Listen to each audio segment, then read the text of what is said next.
services, the fighters and commanders are now in their battle positions, fighting against enemy attacks, doing this heroically. Last night I spoke to the commanders in all areas. I'm also addressing those who have been deceived onto the path of a grave crime and armed rebellion. Today, Russia is fighting for its future, fighting against aggression from neo-Nazis and their masters. Against us is both the military, information and economic power of the West. We're fighting for the life and security of our people, for our sovereignty and independence, for a right to remain in Russia, a country with a 100-year-old history. It's a battle where the fate of our nation is being decided, and it requires us all to be united with unity, consolidation and responsibility. And everything that makes us weaker must be put aside. Any differences that may be used and are used by our enemies to disrupt us from within. The actions that split our unity are basically renegade actions against those fighting at the front. It's a stab in the back against our country and our nation. And this stab was dealt to Russia in 1917, while the country was fighting in World War I. Its victory was stolen from it.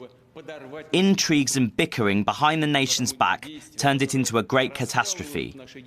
It led to the destruction of the army and the collapse of the state, the loss of vast territories and the tragedy of the Civil War, when Russians went against Russians and brother went against brother. And various adventurist and foreign forces profited and tore the country apart. We will not let that happen again. We will defend our country and our statehood from any threats, including internal treason. What we are facing now is treason.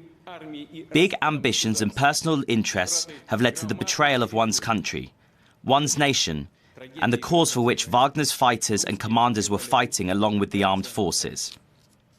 The towns and villages of Donbass where they fought and gave their lives for the new Russia, for the unity of the Russian world. Their name and glory have been betrayed by those who are trying to organize an armed rebellion, pushing the country towards anarchy and fratricide, and ultimately to defeat and capitulation.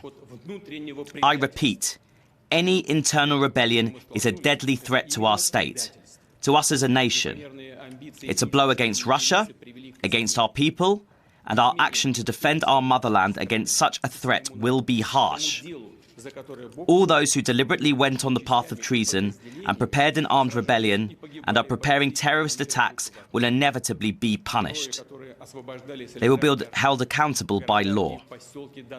The armed forces have been given the necessary orders. Additional anti-terrorist security measures have been imposed in Moscow, the Moscow region, and a number of other regions. Decisive measures will be taken to stabilize the situation in Rostov-on-Don, which still remains difficult. The work of the civil and military organs of governance is essentially blocked. As President of Russia, Commander-in-Chief, as a citizen of Russia, I will do everything in my power to defend the country, to defend its constitution and the lives, security and liberties of its citizens. Those who organized and prepared the armed rebellion, turned weapons against their combat comrades, betrayed Russia, will be held accountable for that.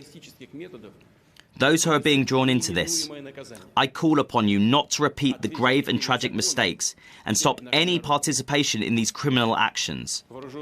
I am sure that we will defend and protect what is dear and sacred to us. Together with our motherland, we will overcome any ordeals and we'll become even stronger.